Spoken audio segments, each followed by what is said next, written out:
Thank you. This is an overflow crowd. You must have known that I'm here today. And someone else is, too. You know how some celebrities have this wonderful thing of only needing one name. Liberace leaps to mind, Houdini, Halston. But when it comes to a star of the feminine gender, I guess nobody fulfills the promise of a name better than the one and the only Cher, which brings up the point. Is she really one, or is she many? Here's what I mean. Perhaps these glamour photographs by Harry Langdon will illustrate my point. There's Cher in an authentic costume from her role as a Salvation Army mistress. Let's see, here she is in a, let's see, I think that was a Greenwich Village wedding. Let's see, what else do we have? Here she is posing for the Susan B. Anthony Dollar. And here she is after trying to walk through a tough neighborhood in an evening gown. Here's a very lovely picture of her. It's still another sort. She has so many, and here she is expressing sheer loveliness, which is not easy, as we all know. But which of those is the real Cher? I am willing to bet, knowing her as briefly as I do, that she's all of these and more. She will be my guest tonight in person, not just in stills, so I'll have the opportunity to find out. Cher has said goodbye, you might say, to Lotus Land for the moment. She's here in New York, about to open on Broadway in a play entitled Come Back to the Five and Dime, Jimmy Dean, Jimmy Dean, in which she co-stars with Sandy Dennis and Karen Black, with none other than the legendary Robert Altman as the director. And that's only one of a lot of things that she has been doing that I would like to talk to her about. If I don't shut up, she'll probably leave, so will you welcome the lady that People magazine dubbed the Queen of Flash, just plain Cher.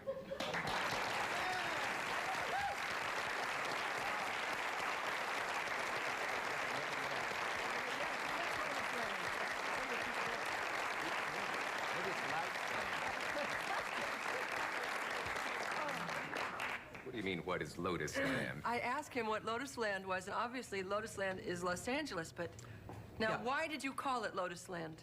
I think that goes back to some writer of the 30s who dubbed it Lotus Land. Or maybe it was a typo and it was Louts Land. Louts Land. Louts Landing, probably. Louts Landing, that's yes. what it was, and they got it all messed up. May I, Call me Cher? May I call you Cher? Yes. How'd you know I was going to say that? I don't know. Because everybody does. No. What does it say on your passport, come to think of it? It says Cher.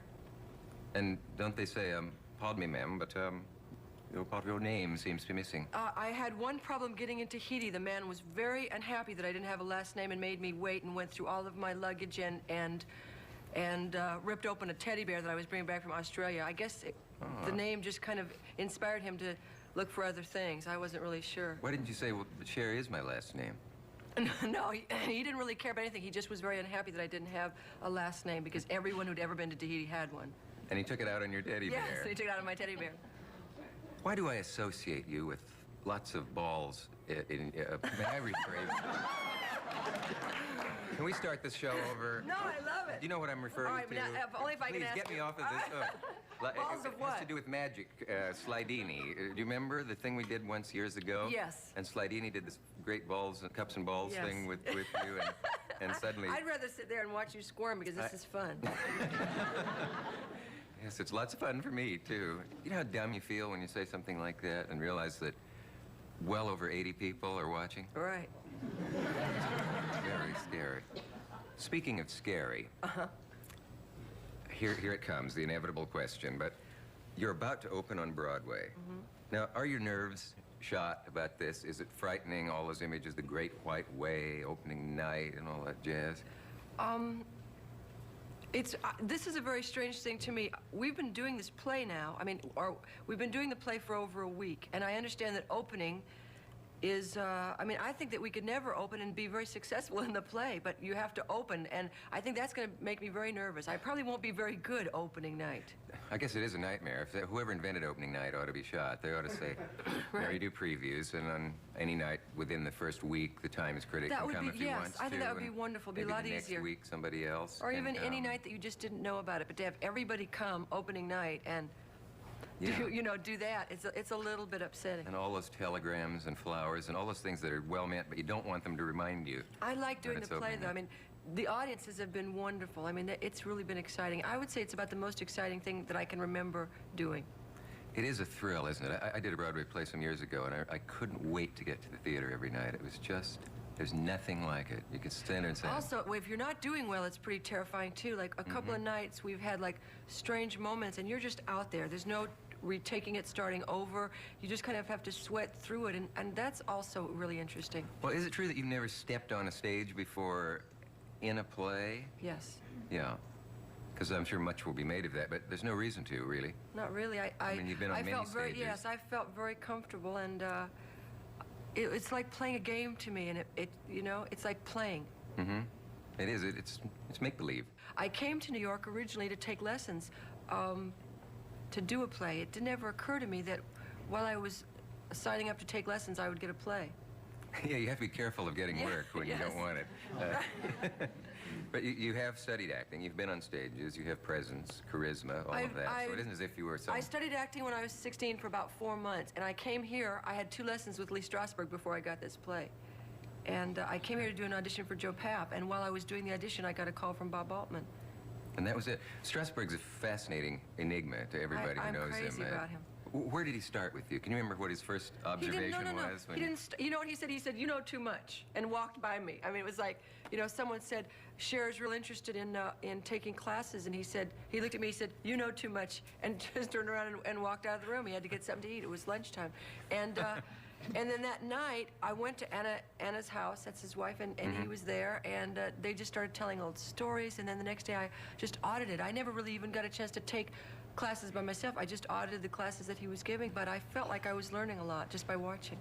And it isn't as if you came out of a desk job to your first performing. Except people have a very strange opinion. I'm sure that I must have contributed to this, that my personal life somehow negates the fact that I might be talented, you know, because so much has been written about what I've been doing after I've been working that a lot of people forget what it was that they liked about me originally, you know. What is it that she does, you know? She gets married a lot, or she, you know. Or did they hold it against you that you might go to a disco or a party to unwind after? Someone said to me the other night, someone very close to me said, "Cher, I don't want you to go to Studio 54 until after the play opens." And I said, "Why?" And they said, "Well, because we want you to be serious." So I won't tell you the expletives that I said to him first, but after I got through telling him immediately off the top of my head what I thought of that idea, I said, "You know, I am me, like it or not. You know, the people who like me and who like my work are going to like me no matter what, you know, if I go dancing or not, you know." And so I don't know if being on Broadway or if being serious means that you have to be dull or change your lifestyle. I guess I'll never be what it is that everybody wants me to be. And when Henry Kissinger went to Studio 54, they didn't make him stop negotiating or figure that he would go frivolously to the Middle East or whatever. I guess I give the appearance of being a very frivolous person, but I think that I'm capable of being very frivolous and being very intense, and so I can just never quite stick with one too long. Yeah, and the one can relax you for the other, too.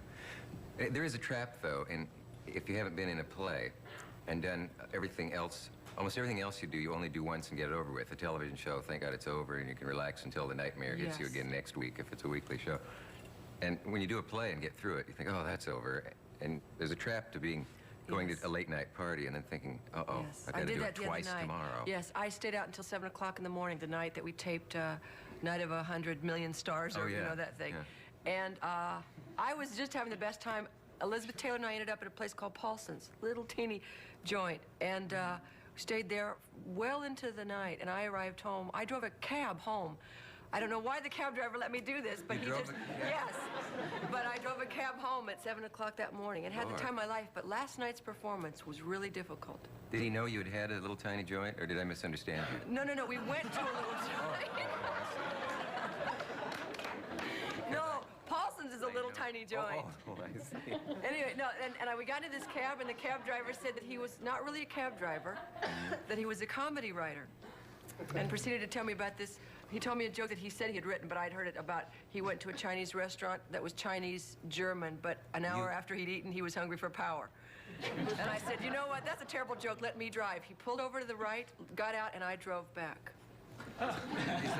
Is that in fact a terrible joke? No, I thought it was very funny. As a matter, at 7 o'clock in the morning, it was hysterical. Did someone tell you to say this? No, I swear to God, this is what happened. Do you know why I look disturbed? You wrote that joke. Yes. That was one of my most stolen jokes when I was doing an act. Well, there's a cab driver who stole that joke. I did that joke, and it appeared the next week when some cheap comic stole my joke and did it on the Sullivan Show, and I was crushed. Did you really write that? This is very funny. Yeah. I mean, that's what happened to me. Adolph Wong was the name of the proprietor of the restaurant, and I filled on it. And the proper delivery of the punchline is Chinese German food is very good. The only problem is an hour later you're hungry for power. And that's the way most of the people who stole it did it. Well, this was just a guy that was a cab driver. Someone put you up to this. I swear to God. One thing you might find about me, which is bad, but I always tell the truth. You're frightening honesty. Yes, I'm afraid terrible. I'm going to be the victim of it at any moment. No, but that's what happened. It was fun. I mean, I'm having the time of my life in New York. I realize that I don't like Los Angeles very much. The only thing that I like about it is that I've never had to be there very long. Oh, yeah. You wouldn't want to live there, but it's a bad place to visit. No, it's fun to go there. No, I don't think I'll be going back there for a very long time, and I've lived there my entire life. That's right. When this show is seen, you will have a little trouble going back there. No, I mean, everyone knows. I mean, unfortunately or fortunately, everybody knows, my views about almost everything, so it doesn't make any difference, really. That's right. And everybody raps Los Angeles to some degree or other. What about stamina? Are you working out for this? That's 8 performances a week is no picnic. Yes, I go to the gym every day, except the last 2 days. Because I came here, and yesterday I couldn't quite get up. I don't think we know a lot about you as a kid. There are probably people who assume that in the cradle you had a hairdresser and your nails coiffed or whatever they do to nails. And it wasn't that, but it was somewhere between that and a Charles Dickens childhood, from what I know. It was a very bizarre childhood.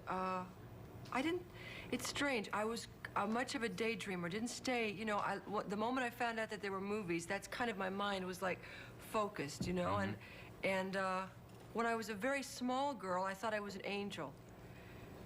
Literally? Yes, I really literally thought that I was an angel. Then, I had very many strange thoughts like that, and somehow I could just never get into regular thinking. It was just too boring. Didn't like school very much. Wasn't very popular at all.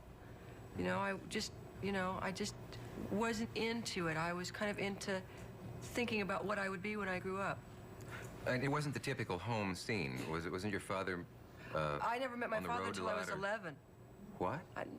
My mother was divorced from him when I was 2, and then I never met him until I was 11. Ah. What's that like? I can't imagine that. Is it awkward?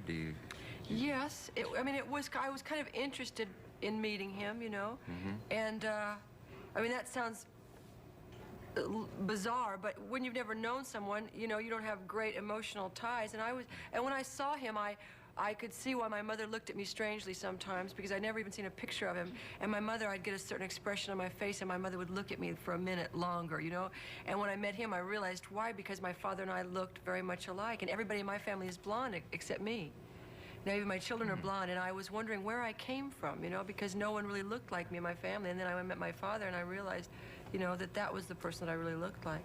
Were you cordial? Was it? Well, he had $40 alligator shoes on, and I was just amazed that someone could spend that much money on a pair of shoes. That was my first. I looked at him, I said, God, those are beautiful. And he said, yes, they're alligator. That's a strange thing to say to your father, but it seemed to be appropriate at the time. Did you feel you looked like him when you saw him? Yes, I did. I knew, he walked in the door, and I knew that I looked like him. He was very dark. He's very dark. He is from Turkey. And everybody else in my family is very fair. I think it'd be more like meeting an uncle or something, really, than a parent. I remember that my mother had my hair done for it, so I thought this must be something, because I think I'd only had my hair done 2 times in my life, And I was real excited about it. And then I met him, and I didn't really know what to say. We just talked for a little while, and we kind of became friends. I read I think I did, a fascinating thing about you, where you thought, as a kid, that you were put on Earth with a certain destiny. Well, I had 2. First, I thought you were going to say something about Mount Rushmore, which you didn't, which now I probably will have to say later. But okay, I know that. You know that one, yes. I love that. I was doing a radio show, and this guy said off the radio, he was very nice. He has an English accent. He does television in Los Angeles, but I don't remember what his name is right now. Anyway, he said, I want to ask you this on the air because it's so embarrassing. He said, and I know it's probably not true, but did you really think that Mount Rushmore was a natural phenomenon? And I said, yes, I did. Michael Jackson? Yes, it was Michael Jackson. Yeah. So my sister said, Cher, you know, you're real sweet, but that's real dumb. Don't ever tell anybody that you thought. You know, if a joke writer wrote that, it would be a brilliant joke. She's so dumb, she thought Mount Rushmore was a natural phenomenon. Yeah. I also thought that the moon was the backside of the sun, and was very upset when we were having eclipses because I didn't know what the hell was happening, you know? The moon isn't the backside of the sun? I have this nightmare that I'll have to take a general knowledge test in public someday, Right. you know.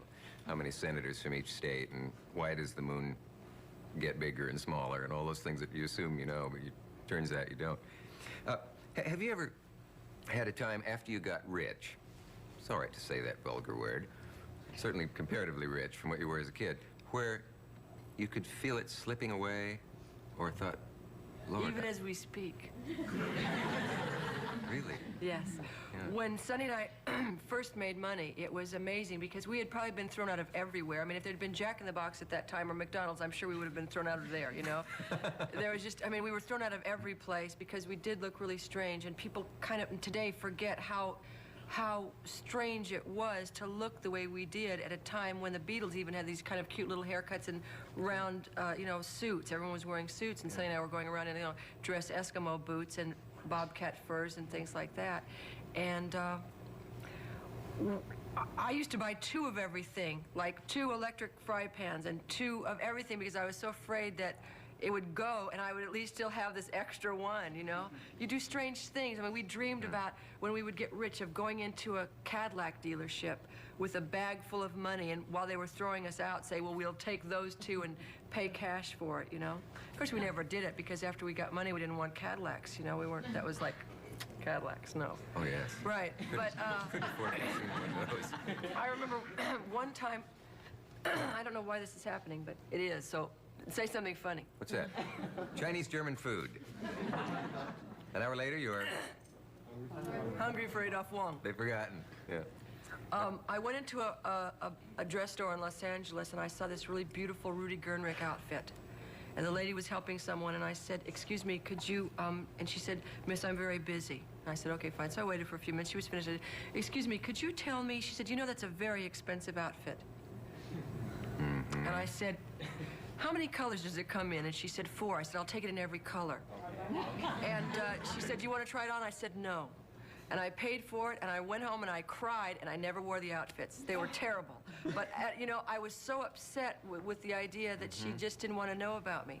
And I did look strange, you know? Just assumed that you didn't belong in there. Yes, and I probably didn't. I mean, it was really a boring store now that I think about it. But, but I you know, it was just, I think that one of the worst things that can happen in anyone's life is to be liked or disliked for what your apparent look is, you know?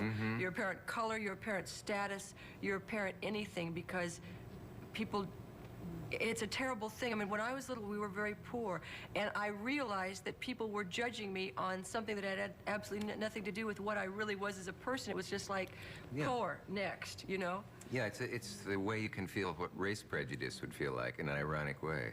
So that's something that when you're a child is really difficult. You don't know how to deal with that at all because you haven't gotten any of the calluses that you grow up to get on yourself. That thing of the dresses rings a bell.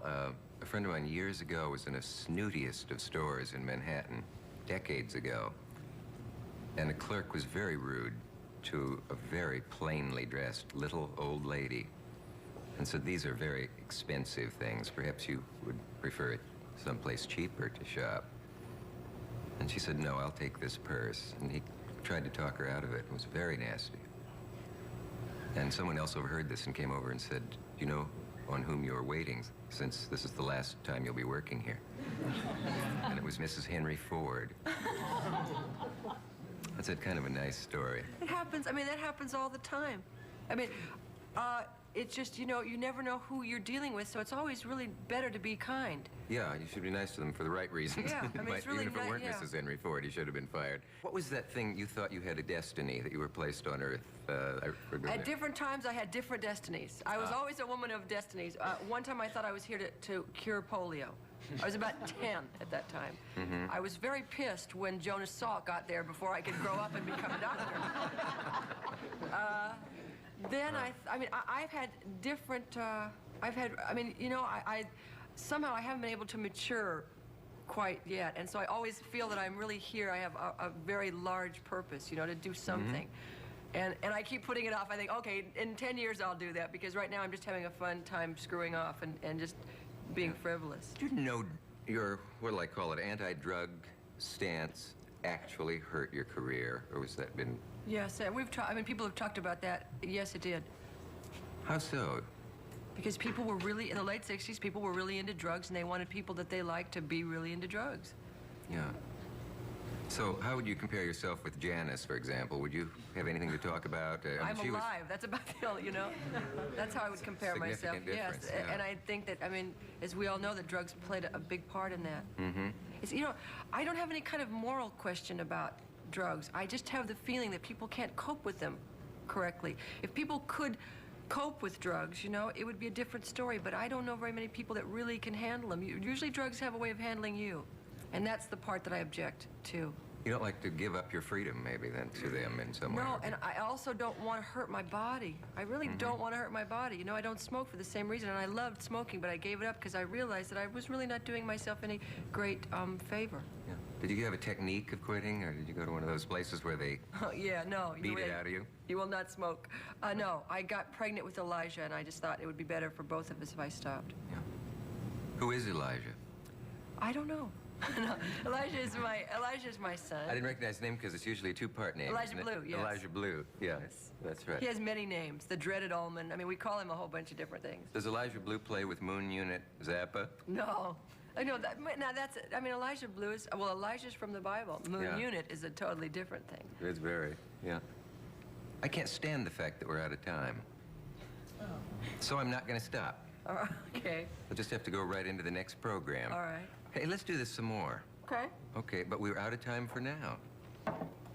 Cher, you're a pleasant surprise to all those people who thought you were dumb enough to think that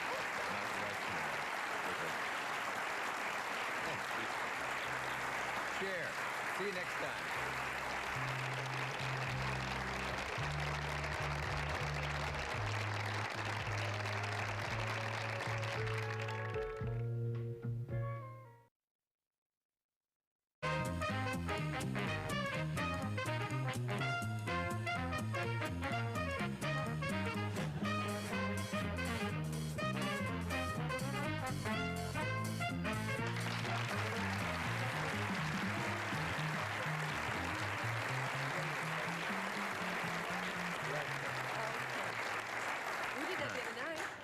What's that? We applaud the audience. They'd sat for 5.5 hours. We thought they deserved it. Remember, we were all applauding. Oh, at the night of 100 stars, yes. Wasn't that a mind-blowing experience, to coin a phrase? Yes. It blew me out. Yeah. It put my head in a whole nother bag.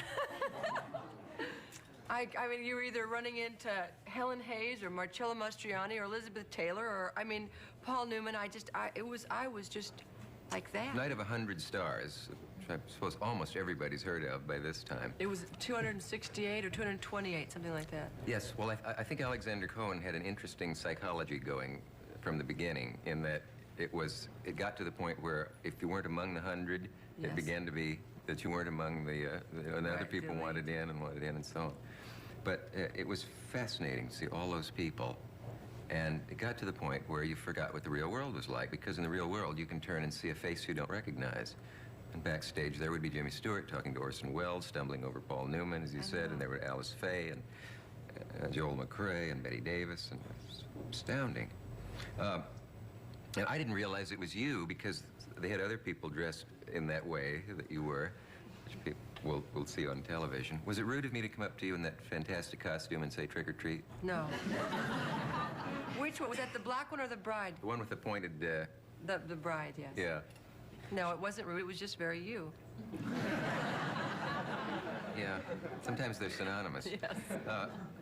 Cher, you have a reputation for an almost frightening honesty that some people find disarming. People always complain in this business of people not being real, and then when they are, it shakes They don't them like up. it, right? That's right. Did you miss at all the big show that you had before? Do you ever miss that, spending all week doing the big production and so on? I sometimes, actually, I don't really ever think about it. Sometimes it was fun to be with the people that I was working with, but we did it for a long time, really, 6 years, you know, and it's a lot to do, and it's not what I wanted to do forever. I mean, Yeah. I'm really happy doing this now, and I like to do different things. I don't like to just stay in one particular thing, and I did it. I mean, I really did it, and I enjoyed it, and now I'm finished. Can anybody truly enjoy weekly television of that size, a huge show like that? Is it sheer hell, or is it Well, joy? it's difficult. You have to kind of give up. You have to give up your life outside of it, because an hour variety, you're learning. You know, I would spend every Wednesday night. I would be at Bob Mackey's for 3.5 hours. After I got through with my work, which I got through with at about 7, and I'd be up at 6 o'clock in the morning, and you just get a little bit fried. You know, you don't really know what you're doing it for after a while. Yeah. So you're a little zombie-like and wondering what's going on. And you want to do a good job. You really want to do a good job, but sometimes it's really difficult to do a good job, and then all of a sudden you're seeing the end product up there, and it's not really very good, and you think, well, why did I start this in the first place, you know? Yeah. So on the Sonny and Cher show, it was very fun and a lot easier because Sonny took half of the load, and we had all the other guys that were on the show, and plus 2 guests. It was a lot more difficult when I did my own show. Mm-hmm. That's interesting to hear, because some people say, oh, it was just wonderful, I loved every minute of it. And yet I loved it. I mean, got ulcers I and don't, they got- I hate people that become famous and then start to complain, you know? It's Yeah. like, I can't stand all these people bothering me, and, you know, I mean, you know, which is ridiculous. But sometimes work, you know, is hard. It's like everybody else's work. Sometimes you just don't like it, or sometimes you're just tired, you know? You don't want to sell shoes, you know? Sometimes I don't want to sing.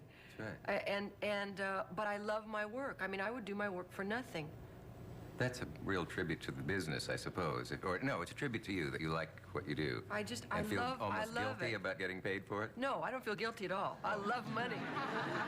So I thought I saw a possibility for a savings here. No, I love getting paid for it, and I think it's a ridiculous amount of money, and I'm just so happy that I can make it. Yeah. And I would do it for free. I would do it for free, but I like getting paid As for long it. as they're going to pay you what they Right. What the hell? You might as well do it. You talked last time about how your stand against drugs actually hurt you in a way, because it was an unpopular stand to take at a time when rock, I don't really think of you as rock in the sense of acid rock, but a large segment of the population that bought records wanted pro-drug music and personal attitude, I suppose. You didn't have that. Did any manager say to you, I think we're going to have to go in the other direction, and can you know, pose with a joint or something? No, nobody ever said that. I mean, for your career? Sonny was really, you know, just deadly opposed to it. So Sonny really was managing us too, so no one could really tell him, you know, and he wouldn't do anything he didn't want to do. Yeah. But it's ridiculous. I mean, you know, you really shouldn't do in this business anything that you really don't believe in. I mean, sometimes you have to, you know, bend what you think is right, you know? I've bent sometimes, and the older I get, the more I really feel that I got to stick to what I really believe is right. Yeah. How old have you gotten? 35. Recently? No. God, I'm going to be 36. This is terrible. I was 35 in May. Now, there are people out there thinking it's rude of me to ask, but I feel that confronted with your honesty, I'm a little nonplussed, because I don't know whether to take advantage of it, as some people Go would. ahead. Take advantage of it. Let me tell you Or- something. You can ask anything, but I will answer anything, so just be prepared, because you might get the answer to a question. That's the scariest offer I've ever had. But I don't really want to take advantage of your honesty somehow. I think you should take advantage of people's hypocrisy. If I did, I would probably say something like, the night of 100 stars, how many of them had you slept with? No, I'm sorry, Bill Buckley would say that. I Right. wouldn't ever say that. Unfortunately, I hadn't slept with any of them. Come on. I swear to God. And if you believe that, there's a bridge. No. No, actually, let me be careful now. Remember that. One. Really? Yes, one. God, I didn't think I had, but one. All right, now what is the obvious next question? Why? Because he was there. It's like mountain Why? climbing. Why? You Because I promised- was young and I didn't know any better. You promised you would keep our secret. Oh, that is funny, though. I mean, what do you wonder about me in terms of... The night of 100 stars, how many have you slept with? Come on, that's been asked already. Well, all right, Isn't none. that funny? I didn't even realize it because I told you none back when we were talking about backstage, but I just realized that that was not the truth. Same with me. I napped with one. Do you have any nightmares? Yes. I'm fascinated with dreams One and night, nightmares. not long ago, I dreamt I was taking a French test and I was stealing the answers from Sandy, except she didn't know the right answers either.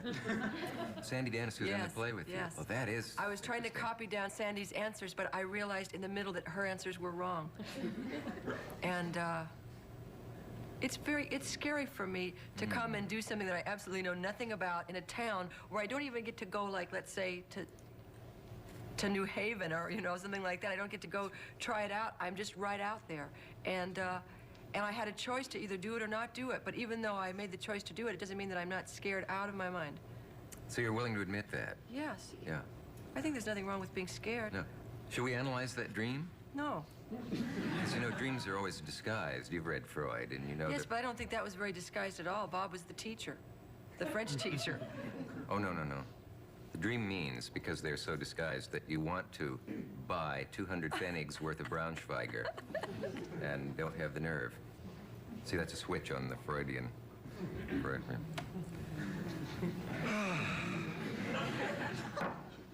Well, that's about it. That's a half an hour? No. No, but Maximilian Schell was here one time, and he pointed out that you never let a pause happen in television, and that when you do, people get very uneasy, and he made me hold hands with him for 1 minute and stare into his eyes. That And it must have was- been an experience.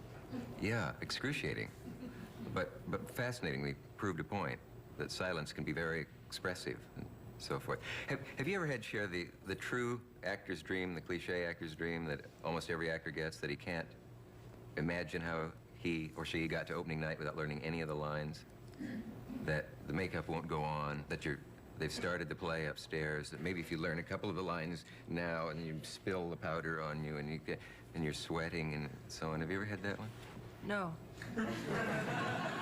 And God willing, I won't have it. Let me describe it to you. No. Could you give us a tour of your body in terms of tattoos? Don't you have a few? Yes, I do. How would you like? What kind of a tour would you like? Would you like the cheap tour, or would you like the expensive tour?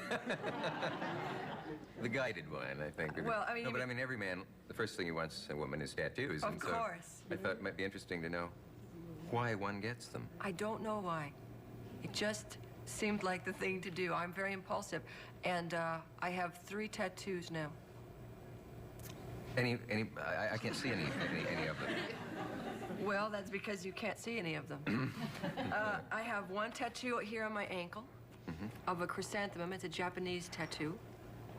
Was it done by a Japanese artist? No, it was done by an American artist that studied it with a Japanese master. Tattooing in Japan, as you know, is a little bit different. It's not like Mom and, Hell's Angels and all that. People are very serious about their tattoos there. And so I have this one here, and then I have a beautiful tattoo about here of a, what is that? A tiger lily, a lily. It's beautiful. And then I have 1 tattoo behind me. How far? Very far behind Way me. back there. Yes. And that is flowers and a butterfly. Is it excruciatingly painful? Or No, I don't find it painful at all.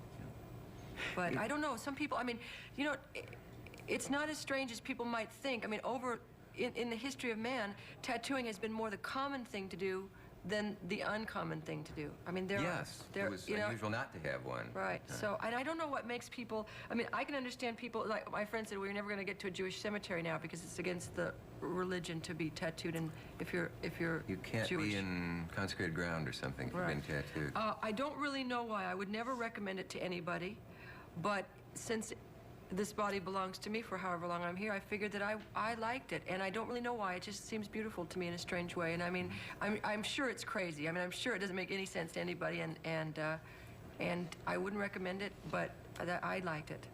What do you recommend? If you're I don't recommend anything. I recommend Levi jeans. That's about the only thing that I can recommend.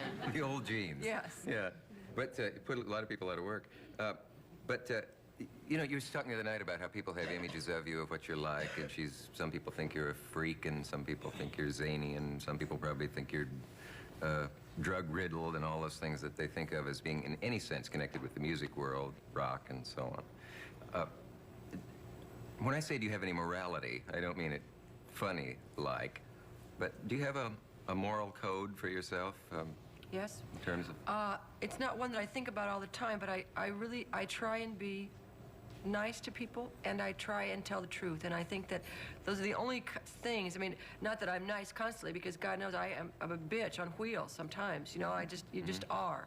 But I really try to be nice, and I try to always tell the truth, and always think about what I'm doing and make sure that it's, you know, that I really can do it with good conscience. Yeah. Well, what about all the tremendous opportunities in the business that almost nobody can resist when they get as successful and famous and are as attractive as you are to freak out? Did you have any tendencies toward that? I mean, today, morality means, if you're conservative, it means you only have an affair with one person at a time. I was reading something. I did that People magazine, and this man wrote in those letters. I was really interested to read one of the letters, and the guy said, you know, that I was promiscuous in a way, which I thought to be kind of hysterical. But I'm not very promiscuous, and I don't know why. Sometimes I'd like to be, but it just doesn't work out that way. You know, it just doesn't. I can't just meet someone and shake their hands and say, all right, where's the bedroom or the floor or whatever, you know. But you know, I mean, I don't really care what anybody else does. I mean, it's not, you know, whatever people do is their own business. I just kind of, I try and kind of stay very straight, because I'm afraid that I might have a tendency to be crazy if I ever really went off. But then I don't think I really would be. All right, did I hear you say one time I inherited a sort of Puritan streak from my old man? No, I don't think I don't know what I inherited from him. I think I inherited from my mother, who was married 8 times. The two don't make a lot of sense, but my mother is kind of puritanical in a way. Yeah. Could you ever save anybody else, do you think? You knew Janis, I'm sure, and maybe Jimi Hendrix and some of the other people who bit the dust in the drug years. Did you ever feel any obligation to try to straighten them out, or? No, I really do. You know, I don't. It's like kind of none of my business. I mean, if someone was like a really close friend, I've had a few close friends that I finally just said, you know, you make me sick. Get yourself together. People can really, I mean, people can only do something that they want to do, and it's really none of my business to make people do anything that they don't, you know. If you want to take drugs, that's what they want to do, and they will do it. No, I mean, all your good intentions don't mean anything. Yeah. Where should we really put you, in what category? I don't think of you as a rock star in the sense of, although you music with a rock beat. You were never really acid rock, or even several steps down from acid rock, I suppose. Do you think of yourself as a pop singer who was also popular, happened to be popular in the rock era? Yeah, kind of. It's strange. It's hard to put me anywhere, and yet I'm here. Yeah. Can you write? Yes. I have that feeling. I'm really good. Yeah. I'm really a good writer. I think someday when I get tired and slow down, I might do that. What would you write? It's fiction? I think I would like to write, I don't know. First I would write something that I really knew about. And I wrote a television show that I did, and I wrote a lot of that. And I was really pleased I got into the Writers Guild, which for me was like the best card I have, because you really have to write something to get in there. And I don't know what I could do. I'm very interested in religion, and I think someday I might write something about that. Interested in it? Without practicing it? I practice it in my own way. I don't belong to an organized religion, just because, to me, I know I'm not going to make a lot of friends with this, but to me, organized religion is kind of like country clubs that people belong to, you know, and I just think that people are all, this is going to sound really weird, but I feel like I'm every person that I've ever met, old people, young people. I feel really connected to every person I've ever known, and I feel that religion is one of the single most causes to divide people up for no real reason. Yes, it's often a way of dividing or excluding people. I just don't believe that there's any real reason for it. I'm sure if God exists in a certain way that we feel that he does exist, I think that he doesn't really care one way or another what religion we belong to. You know, I can't imagine that if you're not a Catholic, you're not going to get into heaven, if there's such a place, you know, or that a good woman or a good human being is any better because they belong to a certain faith. It doesn't make a lot of sense to me. If you knew you had a fatal disease, do you think you would pray? Sure. I mean, I don't have a fatal disease now, I don't think, and I pray. Mm-hmm. Oh, you do? Yeah. Yeah. So religious in that sense, but not in the organized way. Did you get involved in the censorship fights? There were some on your show, weren't there? Didn't they cut a big number one time that was too sexy or something? Yes, that Raquel Welch and I were friends before that number, and then after that number we were no longer friends. But there wasn't anything that I could do because she was touching herself, you know, and she's got so much to touch that they got very nervous it's and hard cut out for the her number. Not to, isn't Yes. It? Yeah. And the censor said that's too erotic? Yes. Yeah? Whose idea was it then? I mean, whose job was it then to fight for it? Did Sonny have to go and meet with them and No, say this was the silly? Cher show, so it wasn't. But I called Freddie Silverman. I did as much as I could, but, you know, it's crazy.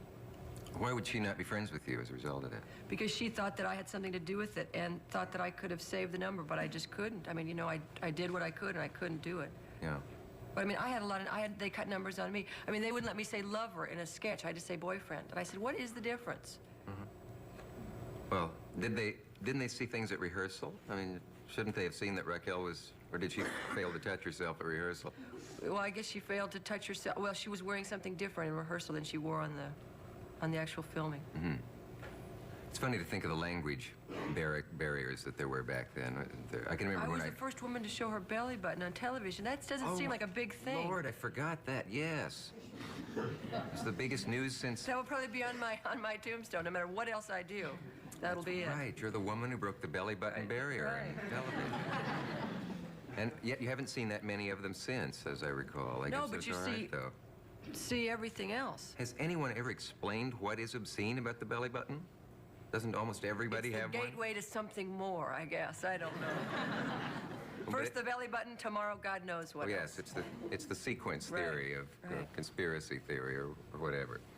They used to give me really hassle all the time with everything that I wore, and then right after Charlie's Angels went on, and I mean, you know, it was like everything was showing. Today, those things look conservative. The show's in syndication and reruns, I think, isn't it? Are you superstitious at all? It seems to me almost everybody in the business is. No. That's a relief. I figure what's going to happen is going to happen one way or another. Yeah. Did Sandy Dennis tell you that she and I were in high school together? No, but you did. Did I? Did I tell you a number of times? No, you just told me once, and I asked you, what was she like? That's right. It seems like months ago. Yes, it was only 10 minutes. Sandy and no, I was not. Now tell the truth. It was 40 minutes ago. 40 minutes ago. All right. Well, I know when you get older, things, you lose your perspective. Yeah, time begins to telescope after a while. Sandy and I were maybe the only two people in Lincoln High School in Lincoln, Nebraska, who consistently could not get a date. Or sat home on Saturday night and watched Show of Shows while everybody else went to football games and stuff. But don't you believe... I mean, we didn't know each other. I know, but don't you believe that... I know a lot of people that weren't popular in school or weren't the, you know, the considered beauty or whatever, but it really spurs people on to achieve things, you know? I mean, a lot of those football players are sitting at home now, you know, drinking beer, watching television. Do you buy that? Do you think if you'd been born into a sort of normal middle-class family and been the cheerleader and Queen of the May and I think so, president because of the class, I have to prove myself constantly, just to make sure that I'm doing something. Do you think you're attractive? In a strange sort of a way. Is it really? Yes. Yeah. You are, I can assure you. I don't want to cast anything. You have to have large breasts in this play, don't you? Yes. Is it true that weightlifting can What are you gonna... Unless I could bench press 1,000 pounds. Is that something odd to get used to? Because I think I guess you wear rubber Yes. padding or something Yes, I do. to suddenly have. Yes, to be because I go to visible where fold you my weren't arms. before. Now here, you know, I've got no problem folding my arms. When I fold my arms on these guys, my arms are like up there. I feel like I'm a Russian Cossack or something all the time. Well, you aren't a Cossack, but you are delightful. And can you tell from that corny wording that we've come to the end of that you've another run out of half time hour? again. Thank you, Cher, and please come back. And why have you had your fingers crossed through all of these lies you've been feeding me?